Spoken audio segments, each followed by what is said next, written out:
جو چلا لگا کر آ جائیں گے انگلیاں ان پر اٹھی، یہ ہیں تبلیغ والے، یہ ہیں جماعت والے، یہ ہیں مسجد والے۔ اب لوگ یوں نہیں کہیں گے ان کی تہجد دیکھو، ان کے گشت دیکھو، ان کی تعلیم کا حلقہ دیکھو، نہیں، لوگ کہیں گے ان کی شادیاں دیکھو، ان کے لباس دیکھو، ان کے کھانے دیکھو۔ مولانا صاحب رحمۃ اللہ علیہ فرماتے تھے کہ جب تک ہمارے کام کرنے والوں میں صفات دعوت نہیں آئیں گی اس وقت تک اللہ تعالیٰ ان کو امت کی ہدایت کا ذریعہ نہیں بنائے گا۔ ہم امت کی ہدایت کا ذریعہ بننے کے لیے نکل رہے ہیں اللہ کے راہ میں۔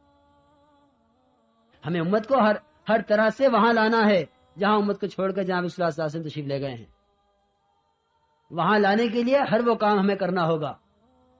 ہمارے پر بہت سی پابندیاں ہوں گی، ہم اللہ کے راہ میں نکل کر آزاد نہیں ہوں گے، بلکہ یہ دعوت و تبلیغ یہ صحابہ کرام کی نقل ہے۔ نقل جب تک اصل کے مطابق نہیں ہوتی مؤثر نہیں ہوتی، یاد رکھو، نقل جب تک اصل کے مطابق نہیں ہوتی مؤثر نہیں ہوتی۔ اس میں اثر جب آئے گا جب ہم اصل کی نقل اتاریں گے کہ اصل کی نقل جو ہے وہ اصل کے مطابق ہونی چاہیے۔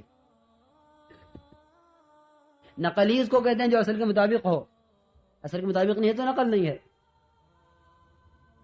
تو ہم وقت گزارنے کے لیے نہیں جا رہے ہیں، 500,000 روپے خرچ کرنے کے لیے نہیں جا رہے ہیں، بلکہ ہم بننے کے لیے جا رہے ہیں اور سارے عالم کے انسانوں کو ہدایت پر لانے کی نیت کر کے جا رہے ہیں۔ اس لیے درخواست ہے کہ کم سے کم سامان ہمارے ساتھ، ضرورت کسے کہتے ہیں؟ ایک بہت بڑا تاجر ٹرین سے سفر کر رہا ہو، آپ دیکھیں اس کے ساتھ کوئی نہیں ہے، اکیلا آدمی ہے، جتنا ساز و سامان گھر میں تھا اس کے مقابلے میں تجارت کے سفر پہ جا رہا ہے، کوشش میں ہے کہ میرے پاس کم سے کم سامان، کیونکہ مجھے اٹھانا ہے،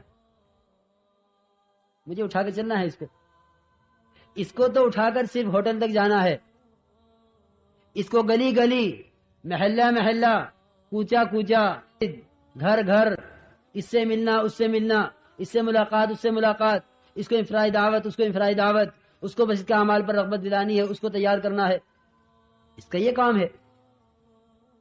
وہ تو تاجر ہے، جا کر ہوٹل میں ٹھہرے گا، سامان رکھے گا اور پھرے گا۔ ہمیں ہر جگہ جانا ہے، ہمیں ہر ایک سے ملاقات کرنی ہے، تو داعی کا سامان اتنا ہونا چاہیے جس کو یہ اٹھا کر چل سکے۔ اور دوسری بات میرا عزیز دوستو یہ ہے کہ اللہ کے راہ میں نکل کر ہمیں سیاسی باتوں سے بچنا ہے، کیونکہ سیاسی باتیں واحد وہ باتیں ہیں جو ایمان میں ضعف لاتی ہیں، یاد رکھو، کیونکہ سیاست میں سب سے پہلی بات یہ کہنی ہوتی ہے کہ یہ کام فلاں صاحب نے کیا ہے، اسی کو شرک کہتے ہیں، اسی کو شرک کہتے ہیں، خدا کی قسم اسی کا نام شرک ہے، کہ یوں ہوا تو یوں ہوگا، وہ یوں کر دے گا تو یوں ہو جائے گا۔ پھر دوسرے درجے میں جو کہ اگر ہم سیاسی باتیں کریں گے اللہ کے راستے میں نکل کر، تو پھر ملک و مال سے ہونا یہی سیکھ کر آئیں گے، امت کو یہ سکھلا کر نہیں آئیں گے، اور یہ خود یہ سیکھ کر نہیں آئیں گے کہ اللہ کی ذات سے ہوتا ہے، اللہ کے کرنے سے ہوتا ہے۔ پھر ہمارے کام کا مزاج کہ ہر ایک جانتا ہے کہ بھئی اس کام کا سیاست سے کوئی تعلق نہیں ہے، کوئی تعلق ان کے سیاست سے نہیں ہے، یہ ایک سیدھی سادی جماعت ہے، اللہ والی جماعت کہلاتی ہے، ان کا کام صرف اعمال کو زندہ کرنا ہے، ان کا کام صرف اعمال کو زندہ کرنا ہے، یہ اعمال زندہ کرتے ہیں، اعمال کی محنت کرتے ہیں۔ اعمال کی محنت میں ہم جب کامیاب ہوں گے جب اعمال سے کامیابی کے امت میں لانے کا ہمیں یقین ہوگا، لیکن اگر اعمال کو کرتے ہوئے اعمال کے علاوہ سے مسائل کے حل ہونے کو بول رہے ہیں خدا کے راہ میں نکل کر، تو پھر اعمال سے ہونے کا یقین نہیں دلا سکتے امت کو۔ تو ایک ہمیں نکل کر اپنے یعنی مقام پر تو ہو جاتی ہے، ادھر ادھر کی خبریں سن لیتے ہیں، خبریں ایک دوسرے کو پہنچا دیتے ہیں، لیکن اللہ کے راستے میں نکل کر ہمیں سیاسی باتوں سے بچنا ہے، اجتناب کرنا ہے کہ بھئی سیاسی کوئی بات نہیں۔ پھر وہاں جائیں گے علاقوں میں، وہاں انفرادی اجتماعی ملاقاتیں ہوں گی، ملاقاتوں میں کوشش اس بات کی ہو کہ ہم پوری دعوت دیں. 8 گھنٹے مسجد کی آبادی کی دعوت. دیکھو میرے دوستو، ہمیں یہ خیال آئے گا کہ کیسے ہو سکتا ہے. دنیا کا کون سا شعبہ ایسا نہیں جس پر امت کی جان مال وقت نہیں لگ رہا ہے، سوائے اس شعبے کے جس پر جناب رسول اللہ صلی اللہ علیہ وسلم کا پورا جان، پورا مال، پورا وقت لگا ہے. کیوں نہیں ہو سکتا یہ کہ 8 گھنٹے مسجد کی آبادی کے لیے ہوں؟ کیوں نہیں ہو سکتا یہ کہ 8 گھنٹے اعمال کی طرف لانے میں لگیں؟ کیوں نہیں ہو سکتا یہ کہ 8 گھنٹے ایک آدمی سے 8 گھنٹے محلے میں ایک آدمی سے ملاقاتوں میں صرف ہوں؟ کیوں نہیں ہو سکتا؟ یہ کہ خوب ہو سکتا ہے اگر ہم کرنا طے کر لیں. بہت آسانی سے ہو سکتا ہے. آخر امت کا وقت کہیں تو لگ رہا ہے، کہیں تو امت کا وقت لگ رہا ہے. کیونکہ امت کا وقت لگے، اب امت کو جب امت مسائل کے حل کا یقین کرے گی اس کام کے ذریعے سے، تب اس کام کی قربانی بڑھیں گی. ورنہ اگر ہمارا چلنا پھرنا عادتاً ہے اور ہماری یہ ساری دوڑ دھوپ عادتاً ہے اور ہمیں اس کام کے ذریعے سے نہیں ہے، تو ہماری دعوت میں کمی آئے گی، ہمارے اوقات میں کمی آئے گی، ہمارے جان مال اس کام میں لگانے میں کمی آئے گی. کہ 5 منٹ تعلیم کر لو، 1.5 گھنٹہ کرنا کیا ضروری ہے؟ کیونکہ تعلیم کے عمل کے طور پہ کیا جا رہا ہے. تو اگر 5 منٹ بھی تعلیم ہوگی تو تعلیم کا عمل ہو گیا. اگر 5 منٹ بھی گشت ہو گیا تو گشت ہو گیا. نہیں میرا عزیز دوستو، اصل میں اعمال دعوت کی تکمیل کرنا ہے، اعمال دعوت کو مکمل کرنا ہے. صحابہ کرام نے اس کو مکمل کیا ہے، اور مکمل کس طرح کیا ہے کہ وہ اس کے ہو کر رہے، اسی کے ہو کر رہے. صحابہ کرام اس کام کے ہو کر رہے کہ جس وقت کا جو تقاضا ہوگا پورا کریں گے. اب سیکھنے کا ہے، اب سکھلانے کا ہے، اب خدمت کا ہے، اب ملاقات، اب افراد دعوت کا ہے، اب اجتماعی دعوت کا ہے، اب اندر کا ہے، اب باہر کا ہے. مستقل تقاضوں کے درمیان رہتے تھے وہ.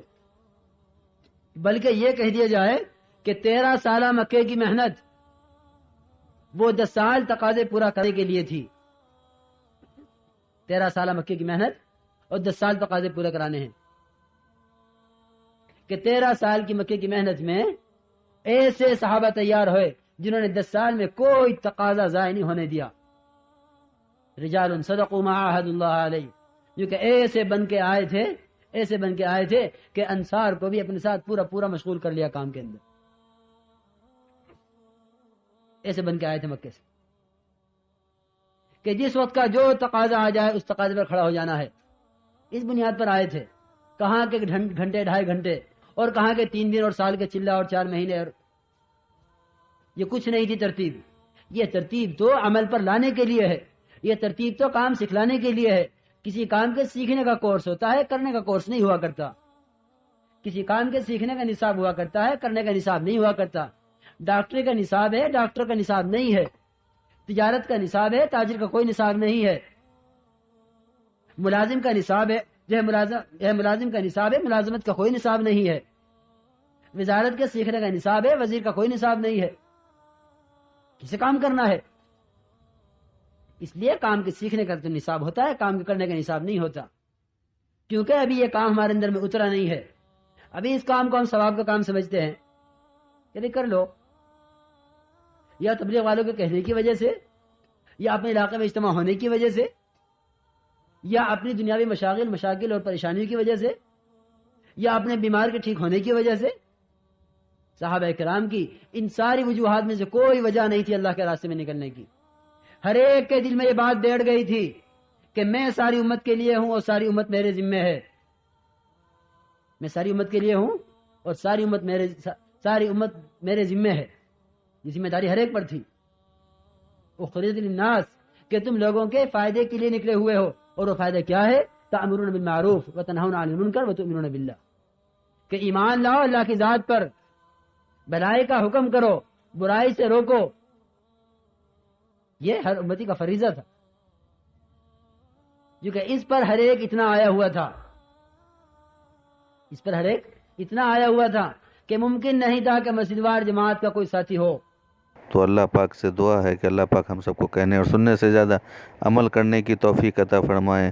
اللہ پاک حضرت مولانا سعد صاحب کو بھی صحت عطا فرمائے اور تمام امت مسلمہ کو صحت عطا فرمائے، اور موجودہ طور کے جو بھی امراض دنیا میں پھیلے ہوئے ہیں اللہ ان سب سے امت مسلمہ کی حفاظت فرمائے، تمام عالم اسلام کی حفاظت فرمائے اور تمام انسانیت کی حفاظت فرمائے۔ اللہ پاک اپنا رحم و کرم بنائے اور دنیا کے تمام آفات اور مصیبات سے حفاظت فرمائے۔ اللہ پاک ہم سب کا حامی و ناصر۔ السلام علیکم ورحمۃ اللہ وبرکاتہ۔ اللہ حافظ۔